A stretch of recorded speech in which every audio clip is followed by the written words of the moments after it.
Então, boa noite, bem-vindos aí. Vamos dar sequência na disciplina no curso de Técnicas de Manutenção Eletromecânica Industrial. E hoje já é a nossa sexta aula, tá? Aqui tá, peço perdão, faltou aqui de atualizar. Sexta aula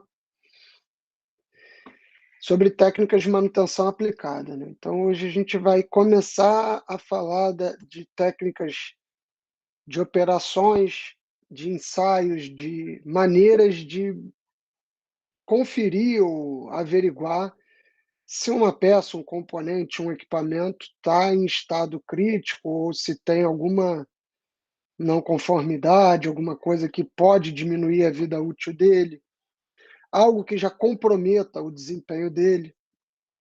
E como que a gente vai verificar isso e quantificar? Porque às vezes a gente sabe que tem um problema, né? Ah, tá com barulho o carro. Tudo bem, ele está andando, né? Você consegue conviver com esse problema. Agora, será que esse problema vai se agravar? Será que esse problema vai te dar um prejuízo maior no futuro? Está próximo da hora de trocar mesmo? Como que a gente pode detectar? Como que a gente pode inserir aquelas técnicas de manutenção preventiva e preditiva, ou até atuar numa corretiva para verificar os nossos componentes e os nossos sistemas, né? Isso aí a gente está vendo, então, todo mundo está com isso esse conceito aí está em mente, de planejamento e programação versus operação, né? Operação, a galera ali com, de fato, a mão na massa, enquanto que o pessoal de planejamento e programação fica mais nos bastidores, analisando, discutindo, fazendo a parte burocrática. No entanto, esse conceito de versus está meio equivocado, né? Na verdade, o que a gente tem que ter aí é uma troca. Se acontece essa disputa e essa briga, isso é prejudicial para todos, para o resultado da equipe, para a empresa e, consequentemente, para vocês que estão aí lidando com isso. Agora, se realmente existe uma troca, uma cooperação entre esses dois, e é por isso que é interessante você estudar um pouco das duas partes, porque você entende, você nunca sabe o dia de amanhã se você vai trabalhar num setor ou em outro, e se você calha de cair em um, você entende um pouco do outro, então você tem noção do que o outro está passando um pouco, do que ele tem que fazer, e também se ele está te enrolando na hora que ele fala que alguma coisa não andou e tudo mais, você tem alguma percepção sobre o processo. Então a gente está careca de saber, comentou bastante sobre o PCM, que é o planejamento e controle da manutenção, tá? Isso aí está atrelado a planejar, e planejar está atrelado ao como, né? Como que você vai realizar aquelas atividades? Quais são os equipamentos? Qual é o plano? O que você vai fazer primeiro, né? Você vai, qual é o procedimento e o protocolo? Isso tudo tá aí dentro de planejar. Medir o fator de produtividade, isso aqui é importantíssimo. Analisar o backlog, ou seja, o acúmulo e a sua capacidade de realizar tarefas, né, de acordo com a sua horas trabalhadas, ou HHT, ou HH. Conhecer o plano de manutenção, priorizar as OS, ó, isso é importantíssimo, e certas ferramentas que vão te ajudar. Certas ferramentas aí que te ajudam, a gente falou bastante disso nas outras aulas. Círculo virtuoso da manutenção, metodologia 5W2H. Vamos ver, agora eu lembro direitinho qual que é a que eu esqueci na aula passada, tá? É o E, né? What, when, who, e o que faltou foi o why, de porquê. E o 2H seria o de how e o how much. E a gente discutiu essa polêmica do segundo H, será que é necessário, será que não é? Então, tem gente que adota, tem gente que não adota, é bom você conhecer os dois. A aula passada a gente falou de fluxo semanal e quadro semanal, né, também. Então, fluxo e quadro semanal de manutenção, viu a origem das coisas aqui na reunião da programação, né, isso tudo atrelado aí a como programar então, que está associado a quando, se você formalmente assim disser. Essas coisas começam aqui nos dados, nos bancos de dados, antigamente eram em catálogos, né, hoje em dia computador, e reuniões, discussão, vai para o quadro, e do quadro quem tem acesso ao quadro é o programador e o encarregado. O encarregado é o responsável pela equipe de manutenção, de operação, vai passar para o executante executa, preenche os relatórios e atualiza aqui, ó, atualiza o banco de dados, tá? Isso daqui é a parte onde a maioria das pessoas esquece. Se você está trabalhando até numa empresa menor ou por sua conta, é melhor até que você anote, tem um caderninho. Não precisa de um banco de dados muito complexo, se você está trabalhando por conta própria, numa equipe pequena, mas é bom que você tenha um registro de tudo que é feito, para quando acontecer novamente, você ter ali onde recorrer. Data limite de programação, a gente viu que não tem nada a ver com aquela brincadeira do Chico Xavier, que para gente, tem gente que leva a sério, mas a gente aqui vai considerar como data limite de programação, sendo a data que uma OS, né, uma ordem de serviço, tem como limite para chegar. Mesmo que ela não vai chegar à prioridade principal, ou seja, vimos que podemos classificar ela, as OS e as tarefas, em grupos de prioridade, e tem tarefa que vai ficar aqui embaixo, que ela não é uma prioridade urgente nem emergente, de emergência,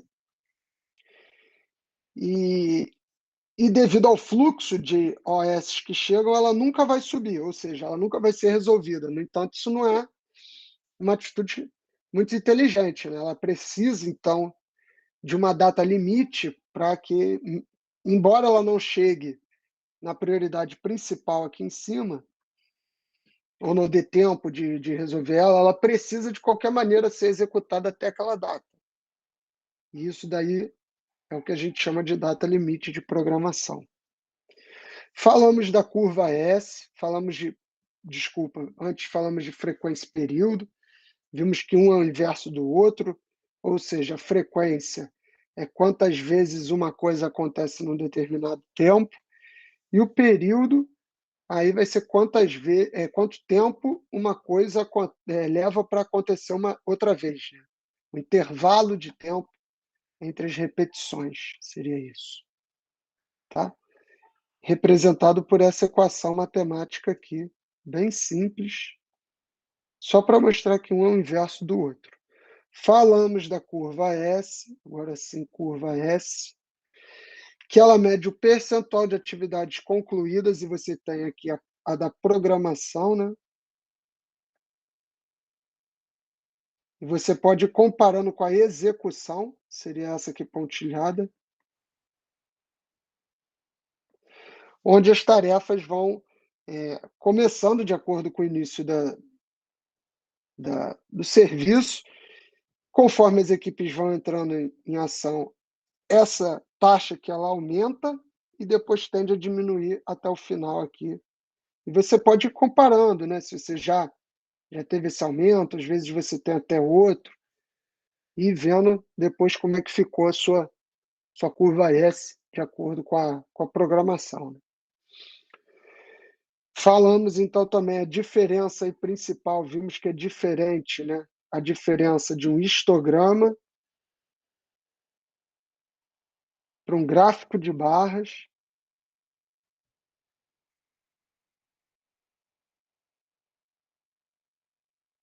E vimos também como é que constrói, interpreta o que quer dizer um diagrama, né?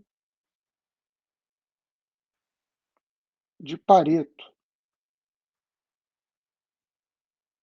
Também vimos aí o diagrama de Ishikawa, o diagrama espinha de peixe, de causa e efeito, né, conhecido como causa e efeito, onde você separa em categorias, que podem estar influenciando naquele efeito que você quer analisar, pode ser a falha de um componente, pode ser algum alguma OS recorrente que chega. Nessas categorias você vai listando as causas e coloca em ordem de prioridade, tentando determinar o que que influencia mais para aquele efeito estar acontecendo. Isso a gente falou na aula passada. Hoje a gente vai entrar em operações, e antes disso não custa nada a gente destacar aqui algumas coisas. As atribuições aí, né, atribuições de operações ou de um operador. Detectar possíveis imprevistos e inadequações, consulta, de procedimentos e protocolos de atividade, isso daqui é fundamental. Nunca realize uma atividade sem planejar, programar, conhecer o que você vai fazer para evitar surpresas, né. Então você tem que estar ali com protocolos, se alguém já realizou aquela atividade, tem que estar descrito ali para você ler o passo a passo, saber o que que faz, o que que vai encontrar no meio da atividade. Montagem e desmontagem de equipamentos, controle e duração controle durante a execução. Então, você coloca uma máquina para executar um serviço, você espera-se que você controle ou pelo menos esteja seguro de que aquele serviço ele vai ser executado com segurança.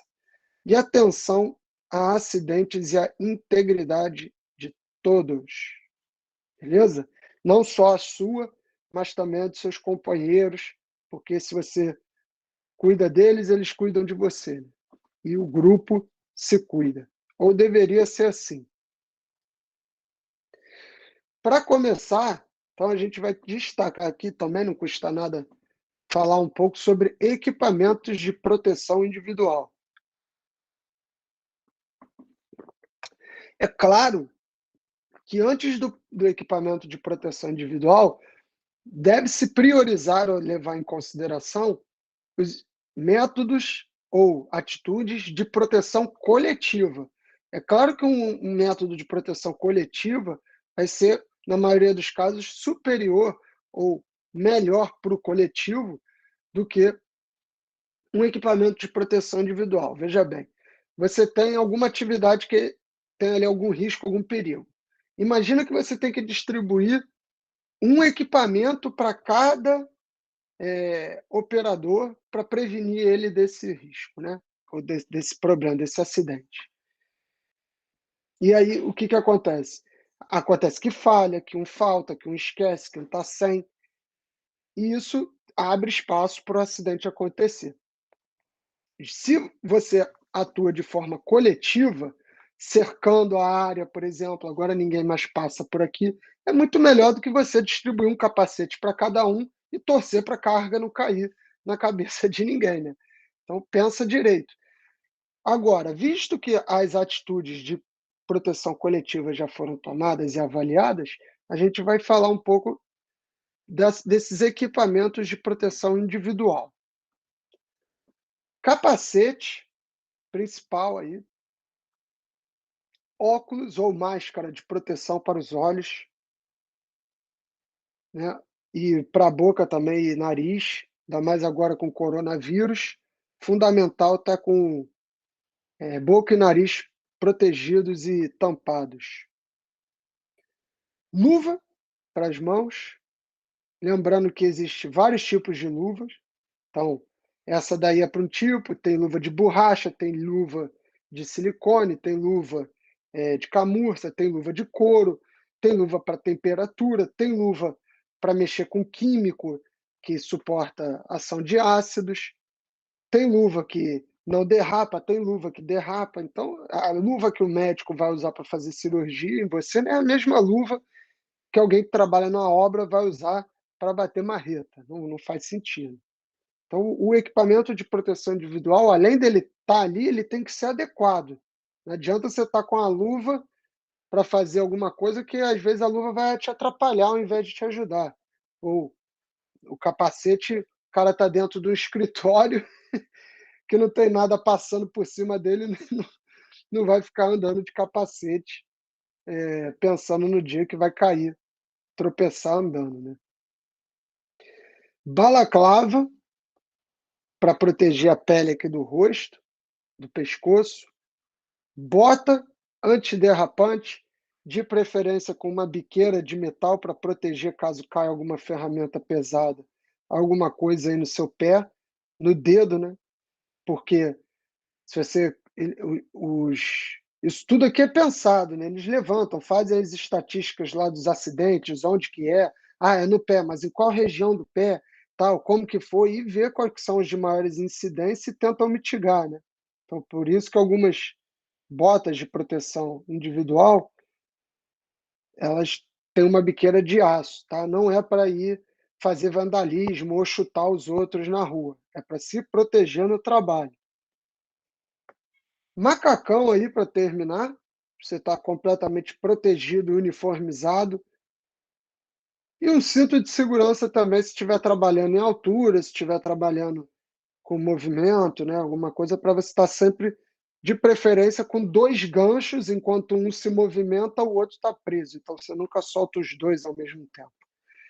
E com isso tudo, pronto, você está uniformizado, preparado aí igual o Robocop da Petrobras, para executar qualquer tipo de ação, de operação, de aventura que as empresas vão te colocar e você vai ser, designado para realizar, tá. Falar um pouco ainda de equipamento de proteção individual, temos aí dois casos clássicos, né, o efeito dominó, quando a gente está falando de acidentes, se a gente fosse pensar em acidentes, ou falhas também, né, acidentes ou falhas, a gente pode destacar o efeito dominó, que é o quê? Justamente cai o primeiro dominó e o efeito em cascata vai derrubando todos os outros na sequência. Que é isso? O cara vai, negligencia, bypasseia um procedimento, não leva o equipamento, não leva o óleo lubrificante, chega lá, ele além de não levar, aí para não contar para ninguém, não assumir o erro, ele tenta lubrificar com outra coisa, acaba que ao invés de lubrificar, corrói mais ainda, tira a tinta, no que tirou a tinta, piora a situação, gera prejuízo, então você vai vendo, né, um monte de um pequeno erro foi acarretando em diversas coisas e foi comprometendo várias partes do processo, quando era muito mais fácil você ter assumido no início, ter parado a operação e ter feito o negócio direitinho conforme manda, né, tá. Costumo dizer sempre, isso serve para qualquer coisa na sua vida, que o primeiro prejuízo é sempre o primeiro, o menor desculpa, o menor prejuízo é sempre o primeiro, né. Então o cara vai, tem um problema no carro, aí vai, olha, e não, está muito caro para consertar, vou continuar andando com o carro assim, beleza. Daqui a pouco já está sobrecarregando outra peça do carro, daqui a pouco já está sobrecarregando a bomba de água, a bomba de combustível.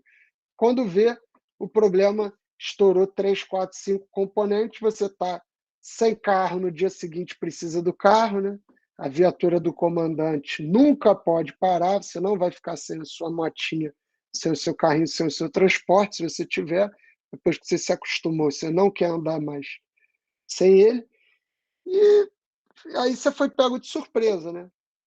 Então, já às vezes já tinha um encontro, um date aí marcado, às vezes tinha uma entrevista de emprego, se complicou, foi teve uma falha, em sequência.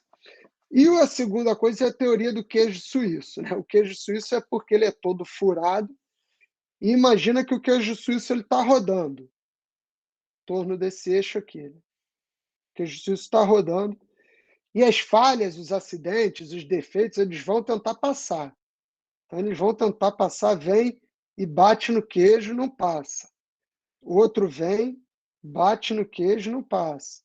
outro vem, bate no queijo e não passa. Até que uma hora, né, uma hora, ele bate no queijo suíço, aqui no buraco do queijo, e aí consegue passar. É claro que o que que você faz? Você tenta colocar vários queijos suíços em sequência para se ele passar. Isso aqui é metáfora, tá, pessoal? Claro, só para você entender. Se por acaso passa da primeira barreira de segurança, chega na segunda. Se passa da segunda, chega na terceira. Se passa na terceira, chega na quarta. Mas sempre tem uma hora que os furos se alinham. Essa hora é que o problema acontece. Na hora que os furos se alinharam, né, olha só que é sempre um acidente, foi por acaso, foi, mas quando você vai ver o por acaso, na verdade foi uma negligência, outra, depois você, além disso tudo, passou por não sei o quê, né? Então você bebeu, não escutou o aviso do seu amigo, olhou na lei seca, viu que tinha blitz, deu a volta, pegou o carro, foi, correu e no final teve um acidente. Ah, mas foi porque tinha um óleo na pista. Não foi só porque tinha um óleo na pista, foi pela sequência de negligências e erros que você teve. Está escrito aí, uma sequência de erros e negligências. Duas coisas que vão prejudicar vocês em operações é falta de experiência. Se você chega lá que nem o Enzo aí de mocassim, bermudinha acima do joelho, camisa apertadinha que curta, reloginho Mauricinho penteado, com certeza falta de experiência é uma coisa que vai te atrapalhar e vai gerar acidentes e falhas nos seus processos de operações. Outra coisa é o excesso de confiança, o caso clássico do Titanic. Acharam que o navio nunca ia afundar, não fizeram não checaram tudo que era para checar, não estudaram a transição dútil-frágil, que é quando o metal muda de temperatura, ele deixa de ser dútil, né? Se a temperatura diminui muito, passa a se comportar de maneira frágil. Não colocaram botes suficientes, porque acharam que aquele tipo de metal nunca ia se partir, né? Botaram dois malucos quase cegos lá vigiando no filme. Você vê que os caras não estavam muito preocupados também se tinha iceberg, o cara estava lá mais preocupado em fazer outras coisas. Quando viu, já era, né? Então não adianta mais chorar o leite derramado. Esses dois fatores vão sempre estar associados a qualquer tipo de acidente, falha ou problema que você encontrar. E a gente vai começar falando então de ensaios, né? A gente tem dois tipos agora para entrar de fato nas técnicas de manutenção, dois tipos aí de ensaios, sendo que um deles não faz muito sentido para manutenção. Vamos pensar, ensaios destrutivos, eles são importantes? São muito importantes, claro, né? Eles, se não fosse, a gente não continuava fazendo até hoje. Você quer descobrir o máximo que uma peça aguenta. Você tem lá uma barra e quer ver, submeter ela a um esforço de flexão aí, ensaio de 3 pontos, para descobrir qual é a máxima de carga que ela vai aguentar até se romper, né? Então, isso daí você só tem como descobrir se você, de fato, romper o material. Como é que você vai descobrir qual é a carga máxima que ela vai aguentar sem romper o material? Ou deformar, né? No caso aqui, você tem a ruptura e, nesse caso, você tem uma deformação plástica. Deformação plástica. Porque ela é permanente, ela fica. Depois que você remove a carga, ela continua lá. Você quer verificar alguma coisa dentro do concreto ou dentro de algum outro material, você tem que tirar uma amostra desse material, colher uma amostra desse material e mandar para análise, ou fazer a análise ali mesmo. E nesse processo, necessariamente, você vai ter que destruir uma parte do material, da peça, do componente. Ensaio de dureza, você só vai conseguir verificar a dureza de um material, de uma amostra, se você for lá e fizer um ensaio que determina que você tem que fazer uma marca com as especificações, através de um pistão, de um pulsão. Então, isso tudo vai danificar a sua peça e você não vai conseguir colocá-la de volta, pelo menos não aquela amostra, aquela parte, em operação novamente. A barra aqui, ela está plastificada, então você não consegue mais apoiar nada em cima dela ou fazer com que ela tenha as mesmas propriedades e funções de antes. Aqui nem se fala, né, rompeu. Então, é óbvio que você não vai utilizar mais essa peça. Agora, o que interessa para a gente, sim, são ensaios não destrutivos, tá? Ensaios onde você pode pegar a sua peça, seu componente, avaliar o que está acontecendo nele, né? Vai, olha, verifica, tira conclusões, analisa e consegue, de preferência, colocar ele de volta, se estiver tudo ok, você está ali só fazendo uma manutenção, não está. Se tiver muito ruim a coisa, realmente ele vai precisar ser substituído. Mas, se tiver ok dentro do que você esperava, houve um desgaste, mas está dentro do que eu imagino. O fabricante falou que a peça vai durar 10 anos, então é natural que nos 5 primeiros anos tenha um certo desgaste, mas não foi nada excessivo, não foi nada significativo. Esses ensaios, sim, vão ser o que a gente vai estudar a partir de agora aqui na disciplina de manutenção. A gente pode falar de vários, aí estão algumas figuras mostrando ensaio de ultrassom, radiografia, líquidos penetrantes, partículas magnéticas, termografia, tá? Todos eles são ensaios não destrutivos que a gente pode corrigir algum eventual problema, sanar alguma eventual complicação que tem aí no nosso conjunto, tá?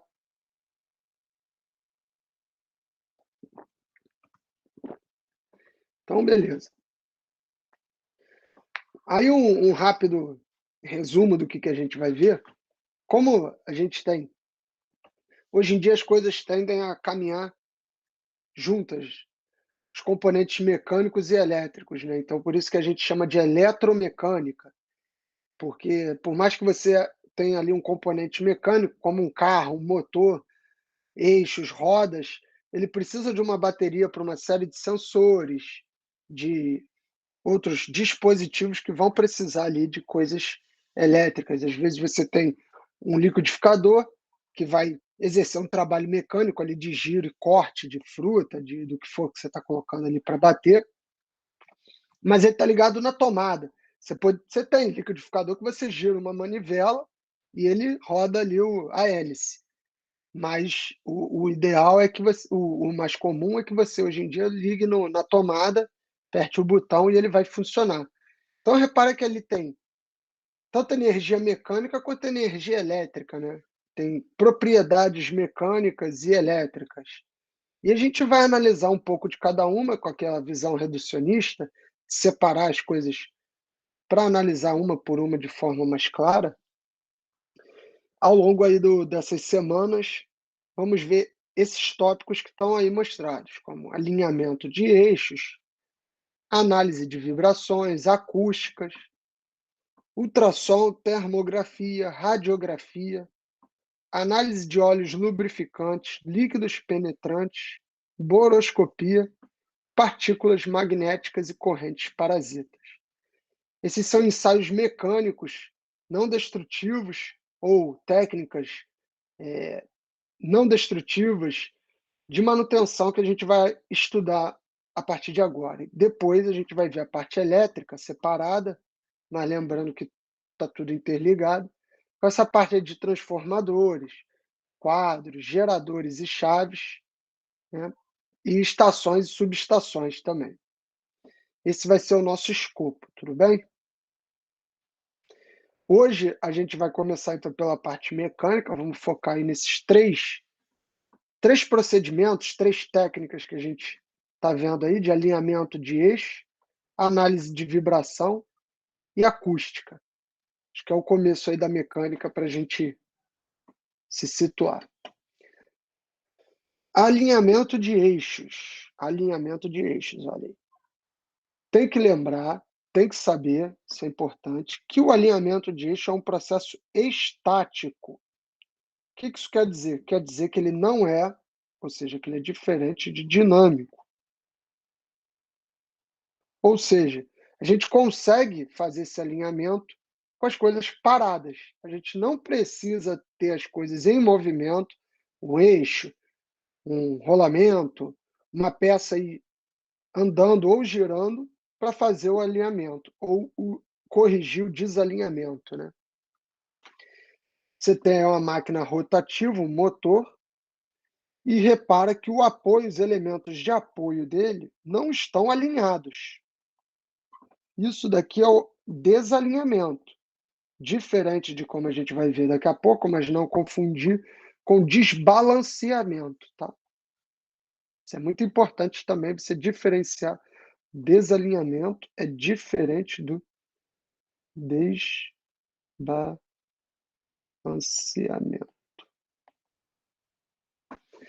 Repara que você tem, quando você está trabalhando com coisas tridimensionais, você tem desalinhamento nos 3 eixos, né.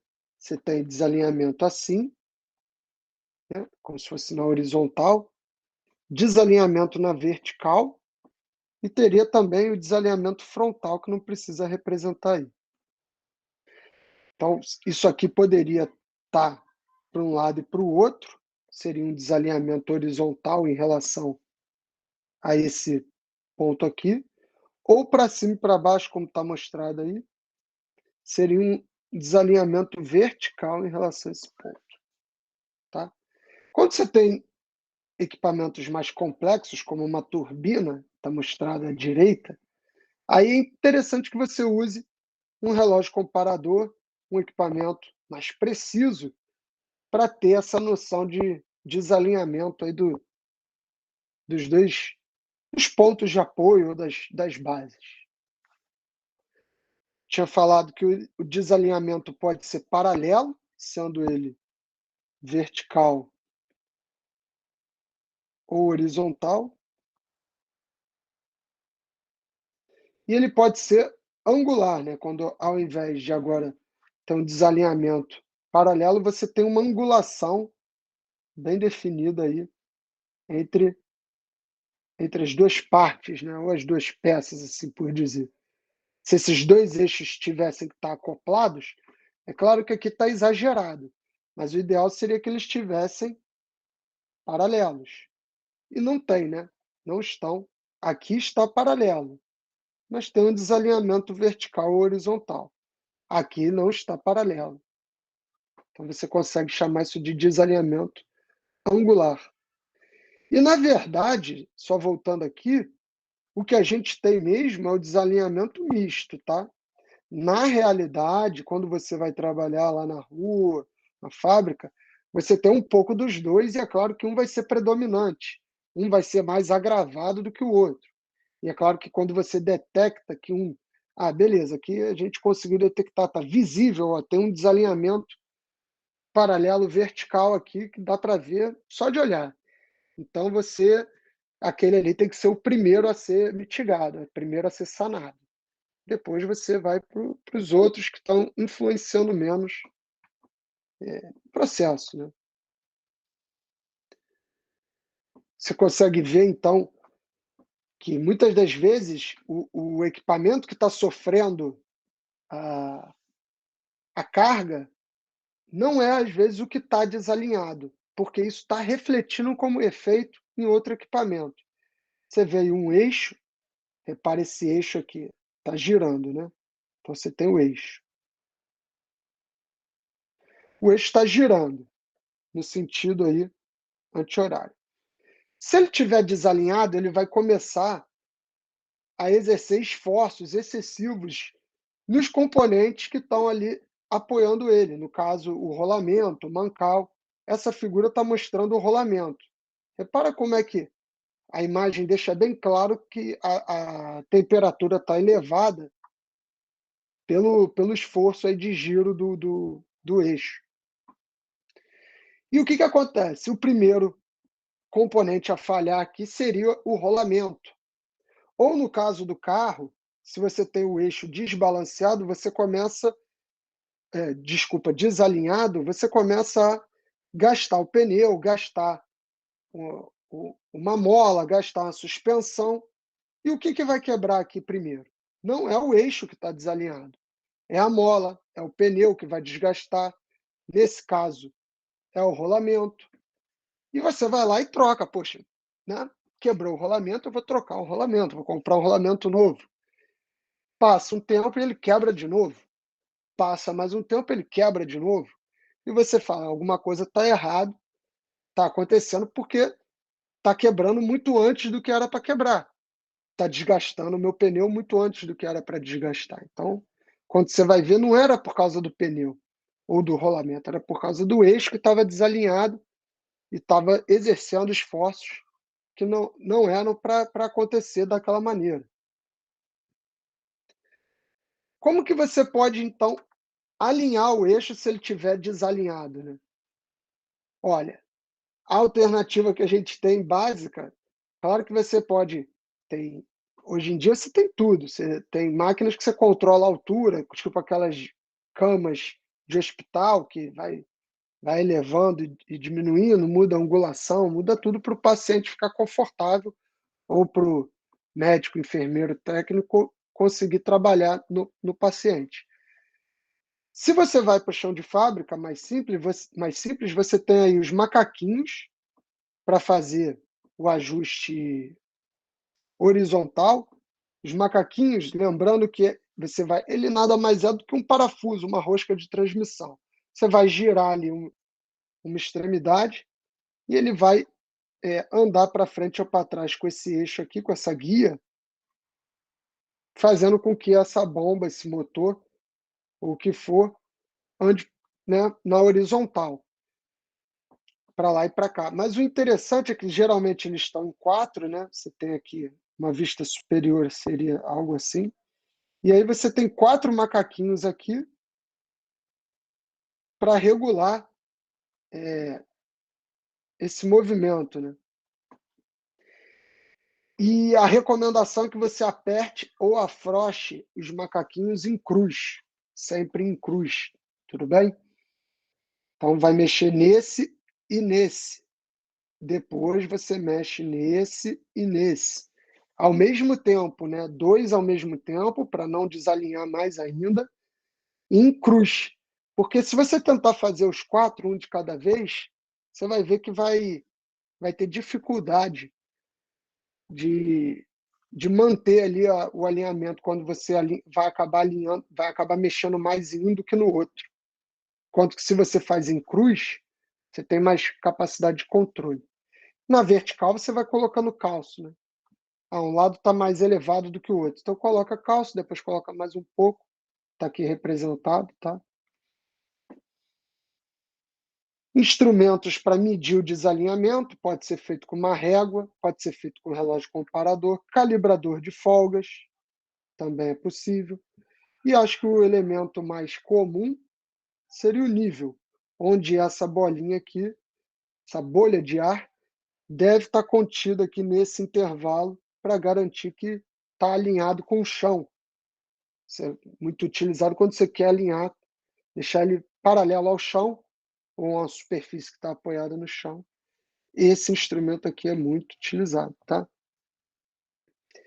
E aí um instrumento de maior tecnologia já utiliza laser, já utiliza ângulos retos aí bem estabelecidos, você consegue ter essa marca aí, fica bacana, né? Só que não é todo lugar que tem esse equipamento, então não é todo mundo que vai encontrar ele disponível para trabalhar, mas se tiver, muito bom, porque dá uma facilidade, dá uma limpeza no ambiente, né?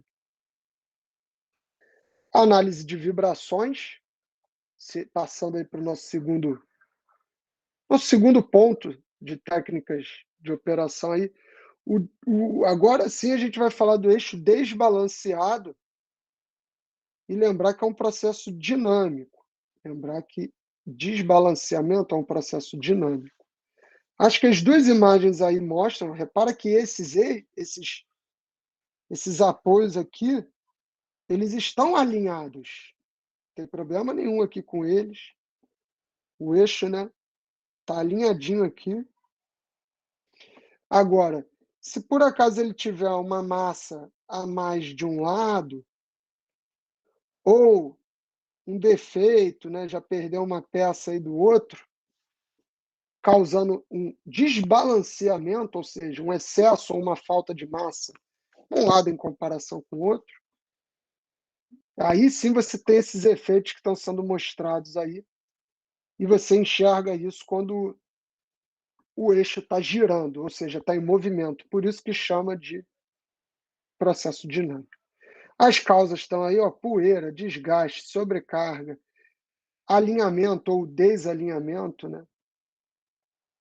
Vou colocar assim, falta de alinhamento, são causas de desbalanceamento, que vai desbalanceando conforme você vai usando. Isso é perceptível no uso. Você consegue ver bem que está desbalanceado. Não é simplesmente, então, não é simplesmente uma compensação radial de massa. O cara detecta que tem um excesso de massa aqui, aí ele vai lá e fala: ah, beleza, tem uma massa, vamos supor, de 100 gramas a uma distância de 50 milímetros, eu vou lá, diametralmente oposto, coloco aqui também, com essa mesma distância, uma massa extra. Isso daí só vai te ajudar no sentido quase estático, né? Porque quando você tem o, o eixo desbalanceado, se você tenta girar ele, ele sempre volta para a mesma posição. Igual fatia de pão, né, com manteiga. Você passou a manteiga de um lado, quando cai, cai sempre com um lado para baixo, porque aquele lado ali está mais pesado do que o outro. Então, aqui, se você tem um excesso de massa de um lado, esse lado vai sempre tender a ir para baixo. Você consegue perceber isso? Você solta o disco, solta o eixo, ele gira e vai parar com a posição mais pesada aqui embaixo. Só que não é só você vir aqui e adicionar uma massa por aqui, tá? Isso vai resolver esse seu problema quase estático na hora que você soltar ele novamente. Ele não vai ter mais esse ponto de equilíbrio aqui pré-definido, porque ele está balanceado, né? Então ele pode parar em qualquer posição. No entanto, na hora que você coloca isso para trabalhar numa operação dinâmica, aí você encontra problemas sérios, que podem até piorar o desempenho. Então, você pode compensar isso por adição ou remoção de material, mas que não é simplesmente chegar aqui e colocar ou retirar, né, no oposto aí, em relação ao centro. Aqui já seria necessário contas e equações mais avançadas, que está fora aqui do nosso escopo, para determinar exatamente a massa e a posição, ou as massas e as posições, para que num trabalho dinâmico você tenha você tenha aí o efeito desejado, que é o balanceamento e que ele volte a trabalhar de forma natural. E quando a gente está tratando de análise de vibrações, acho que a gente precisa falar e comentar sobre o principal instrumento desse tipo de análise, né, que é o elemento, um acelerômetro, está aqui mostrado.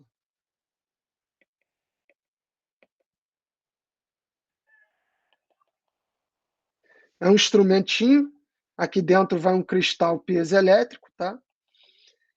Ele é ligado aí ao equipamento com visor, e o usuário pode observar aqui, né? E você coloca lá na máquina, então, e ele vai medir, como o nome diz, a aceleração. Ele vai medir a aceleração em metros por segundo ao quadrado, ou em g, que é a gravidade, né? O múltiplo da gravidade. Ele mede a aceleração. Medindo a aceleração, você tem noção de quanto que aquele componente está se movimentando. Você tem uma noção da força que está chegando naquele componente. Já que a força é massa vezes a aceleração, A massa é um parâmetro que geralmente você conhece, então sabendo a massa, você consegue ter uma noção pela amplitude de aceleração. E o material que vai aqui dentro é um material piezoelétrico, ó, piezoelétrico, tá? Que ele tem de interessante? O interessante dele é que conforme ele se deforma, conforme você aplica um carregamento mecânico nele, se tiver um eletrodo ali conectado à extremidade, ele mostra uma diferença de potencial, ou seja, ele converte essa deformação mecânica, a partir de uma carga que você aplicou, uma diferença de potencial. E essa diferença de potencial pode ser lida pelo equipamento e atrelada à quantidade de aceleração. Então, se o equipamento estiver lá ajustadinho, tudo certo, você consegue ver, através de uma variação de tensão elétrica aqui, ó, né, a quantidade de aceleração que está contida ali naquele movimento. E ele é o equipamento principal quando você quer medir a aceleração ou vibrações, né? Aqui mais um desenho específico aí mostrando, tá? E você vê aí, ó, você tem um flange aqui conectado, está juntando duas partes de um eixo, e uma bomba aqui, um motor, um equipamento que está tendo uma oscilação. Repara que ele oscila e essa oscilação está sendo marcada aí no gráfico. O acelerômetro, ele vai te dar justamente essa aceleração, se aqui fosse o tempo, vamos colocar assim em segundos, e aqui a aceleração em metros por, metros por segundo ao quadrado, perdão, você consegue ver aí, então, isso, né? Que ele tem um formato aqui, ó, que você consegue acompanhar de onda. Logo, ele tem uma amplitude máxima, que vai daqui até aqui, você consegue estimar a amplitude de movimento desse seu equipamento, naquelas condições que estão ocorrendo. E é óbvio que, a partir da aceleração e aquelas equações de física, se você for integrando a aceleração ou derivando a posição, você consegue, a partir da derivada da posição, encontrar a velocidade e da derivada da velocidade encontrar a aceleração. E óbvio que integrando você faz o caminho reverso. Então, a integral da aceleração vai te dar a velocidade, a integral da velocidade vai te dar a posição. E com isso você consegue vendo. Então, você consegue determinar não só através do acelerômetro a aceleração aí do objeto, seria a aceleração, como também a velocidade e a posição ou deslocamento que vai encontrar, que está atuando ali. E isso é fundamental quando você quer fazer uma análise de vibrações e ter uma noção de como que você pode atuar para reduzir essas vibrações. Justamente isso que é o final aqui, a gente vai falar de acústica. O barulho nada mais é do que oriundo de vibrações, e como que esse barulho, essa onda mecânica, que é o som, se propaga, qual é a causa dela e como que a gente pode resolver isso. Então, a causa principal do barulho, de ruído, que você encontra no carro, no ventilador de teto, na geladeira, na máquina de lavar. Às vezes liga a máquina de lavar, ela sai andando pela cozinha. O ar-condicionado, tem gente que até gosta, né? Às vezes é bom, quem mora de frente para a rua, tem um certo movimento, liga o ar-condicionado para o barulho do ar-condicionado inibir o barulho que vem da rua. Pessoa que tenha muito dinheiro, né? Porque a conta de luz está cara hoje em dia. A coisa tá feia, mas pode tentar essa técnica aí com ventilador de teto. Ele liga o ventilador de teto e fica aquele, saiu para viajar, 2 semanas sem ligar o ventilador, quando volta é aquela barulhada. Rec, rec, rec, rec. Cooler também, pessoas que vivem em ambientes sujos, não só as pessoas que vivem em ambientes sujos, mas também O cooler costuma acumular muita poeira, né, de computador, de de outros equipamentos. O cooler está aí sempre refrigerando, o ar está passando, e nessa passagem a poeira fica acumulada aqui, aumentando o barulho e o ruído.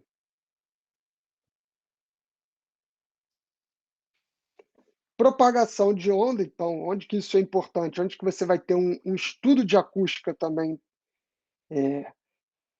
interessante. Em escola seria bom, para não fazer aquela barulhada na hora do recreio, para quando a criançada sair, não sair, né, se às vezes tem uma escola do lado de um hospital, então o hospital também precisa ter um estudo de acústica, já que a escola, o barulho ali no Maracanã, você tem muitas escolas próximas do Quinta Dor, por exemplo, então na hora que tem um recreio, que tem alguma coisa, o barulho de uma não pode interferir na outra. Se você tem 2 turmas, uma está de intervalo, a outra está em aula, né, o ideal seria que o barulho do recreio de uma não atrapalhasse a aula da outra. Hospital, a mesma coisa, está acontecendo alguma coisa, tem carro passando, às vezes tem torcida, né, indo para o jogo, e de preferência não deveria atrapalhar ou incomodar os pacientes ou uma cirurgia, alguma coisa. Imagina, o médico está lá no meio da cirurgia, você todo aberto, bisturi no teu coração, passa um caminhão buzinando e o cara toma um susto, termina de te cortar inteiro, não pode. Estádios, fundamental, já que você tem torcida gritando e pulando, quando você tem muita gente com movimento sincronizado, essa estrutura precisa ter um estudo de acústica, de propagação de onda de vibração muito bem determinado. Em países que vivem em guerra, aqui a gente não se preocupa com isso, aqui a guerra é interna, melhor você blindar a sua casa, seu apartamento, mas países que vivem em guerra, como Estados Unidos, Israel, alguns do Oriente Médio, tem que ter aí os prédios principais, como o Pentágono, um prédio de guerra, alvo de atentados, alvo, claro, né? Se você está em guerra com um país, é muito melhor você jogar um míssil num prédio de organização militar e de comando militar deles, já de preferência já derruba meia dúzia de patente alta, do que jogar simplesmente num lugar onde tem um monte de civil que vai matar um monte de gente que não vai mudar em nada na guerra, de preferência, né? Ou num atentado, assim. Então, esses prédios geralmente possuem aí uma estrutura. É engraçado, uma vez eu fui dar escola dar aula numa escola em Copacabana, não vou dizer o nome por questões de ética, mas a escola era blindada, né. Eu fiquei pensando, em Copacabana isso, pensando o que os caras estavam esperando que podia acontecer ali em Copacabana, né. Enfim, vamos vamos focar aqui na aula para acabar e a gente não passar muito do tempo. Propagação de onda, fenômeno clássico, fenômeno da ressonância. Quando essa frequência de excitação, tá, ou a frequência da fonte de onde está vindo essa onda mecânica, ou qualquer outra onda, pode ser eletromagnética também, ela dá aí um match, ou seja, ela coincide com a frequência natural da estrutura. E foi o que aconteceu nessa ponte dos Estados Unidos, Tacoma Bridge. Você consegue ver a ponte de concreto, estrutura rígida, para passar carro, para passar gente, balançando igual uma Maria Mole, aí, igual um,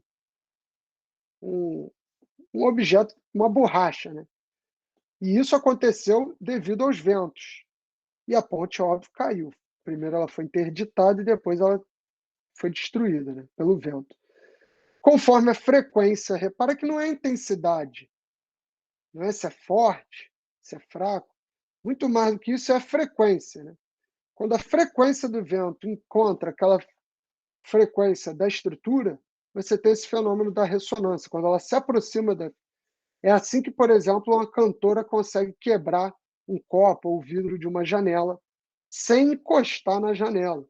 Ela começa a gritar e quando ela atinge aquela frequência a mesma frequência da estrutura de vidro, a amplitude de vibração, porque pense você que ele está parado, né, em escala atômica ele está vibrando, quando essa amplitude aumenta, o copo, a janela quebra.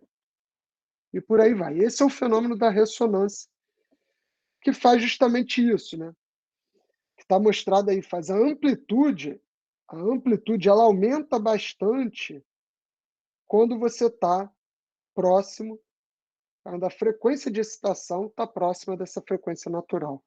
A frequência natural, ela é calculada pela raiz quadrada de K, onde K é a rigidez estrutural e M é a massa da estrutura, né? Então você pega um, divide pelo outro e tira a raiz quadrada, você encontra a frequência natural. E aí, supondo aqui, vou supor, tá, que essa frequência natural dessa estrutura seja 35 Hz. E o vento começa a soprar. O vento começa a soprar, soprando lá com 10 Hz, depois com 20 Hz, chegou lá com 30 Hz, se aproximou legal, é como se ele fosse vindo para cá. Você vai aumentando a frequência, vai aumentando a amplitude, mas é muito mesmo, até chegar num ponto máximo. E se você continuar aumentando, que seria aqui em 35 Hz, que é igual a ômega n, a frequência natural, se você continua aumentando, você se afasta desse ponto máximo de amplificação. Então você começa a vir e reduzir a amplitude de movimento novamente. Por isso que é interessante você alterar a frequência natural, às vezes, para diminuir a amplitude de algum sistema, alguma coisa que está com amplitude elevada. Então, quando você tem lá um ventilador de teto, esse ventilador de teto está girando e está com barulho. Você vai lá e faz o quê? Pendura um pêndulo nele, uma massa, alguma coisa que vai roubar energia desse ventilador.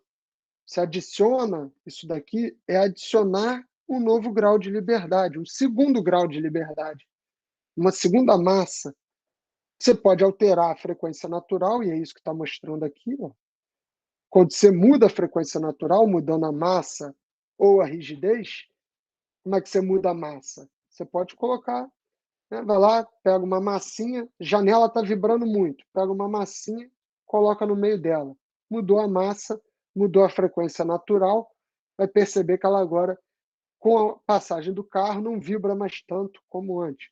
Talvez vai vibrar com a passagem de um avião, que é outra frequência, não sei, né, ou de outra coisa, por aí vai, tá? Ou aumentar o amortecimento, realmente, aumentar o amortecimento geralmente é difícil, porque o amortecimento pode estar atrelado a algum equipamento que está exercendo ali essa função de roubar energia, ou mudar o meio também. O ar exerce um tipo de amortecimento. Se você muda para a água, por exemplo, às vezes você tem uma lancha e faz os testes da hélice dela na oficina, e tá tudo ok, tá na água, né? Tá no ar. Quando você vai para a água, mudou o meio, mudou a resistência, mudou o amortecimento. Isso tudo vai fazer diferença na amplitude de vibração aí do dispositivo. E aqui algumas alternativas. FFT, Fast Fourier Transform, né, transformada rápida de Fourier, filtros adequados, métodos de elementos finitos, série temporal, isso tudo para você analisar essas respostas e diagramas e ter conclusões aí, por exemplo, na transformada rápida de Fourier, você consegue ver quais são as frequências predominantes e comparar se você está próximo ou afastado da frequência de ressonância, por aí vai. Beleza, galera?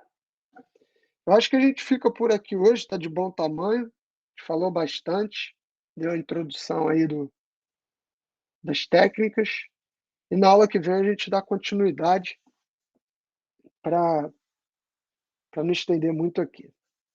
Alguém gostaria de perguntar alguma coisa? Quer falar? Fiquem à vontade aí. Tranquilo, professor. Tudo tranquilo. A única coisa que eu queria saber, professor, era sobre o trabalho. Beleza. Eu fiquei com...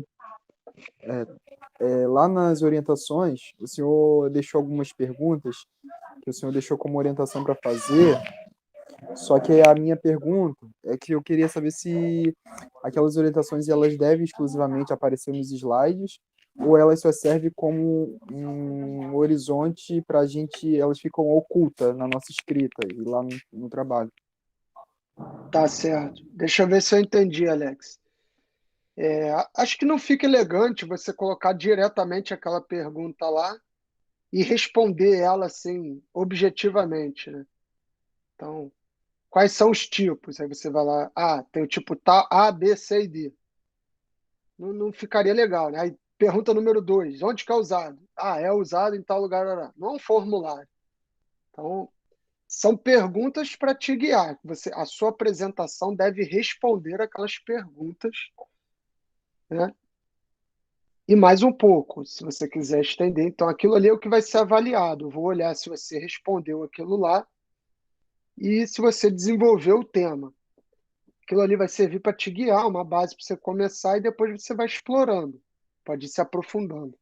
O objetivo é que você se aprofunde, se especialize, como se você fosse se especializar em algum daqueles temas que estão ali, que são os tópicos aqui do nosso curso.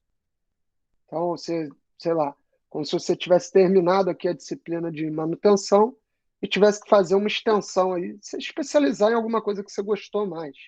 Então, você gostou mais de um tópico, de uma coisa que a gente está falando, você vai lá e pesquisa mais a fundo, traz novas informações, responde aquelas perguntas, apresenta isso de acordo com a apresentação. Agora, ir respondendo objetivamente, uma em sequência da outra, assim, com a pergunta ainda colocada lá bem clara, acho que não seria a maneira mais adequada. Respondi isso a pergunta? Acho que foi, né? Respondeu sim, tá beleza. Se tiver alguém aí que Beleza. está aqui assistindo a aula que não tem dupla, se puder falar aí no chat, coloca o número que eu chamo. Show aí, ó. Tinha alguém que tinha sinalizado antes. Marcela aí, beleza. Pronto, já Estou formou a fazendo com o dupla. Luiz já. Felipe já tem, tá com o Luiz.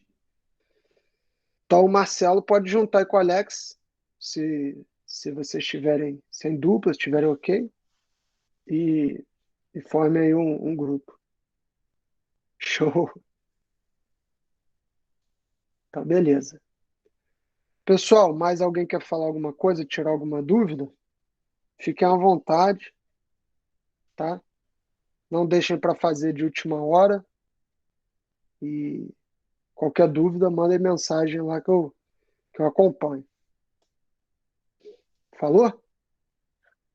Valeu, professor. Um abraço aí, pessoal. Tchau, tchau. E boa noite a todos. Boa noite Beleza, para pessoal, todos. boa noite. Tchau, tchau. Valeu. Já fez chamada?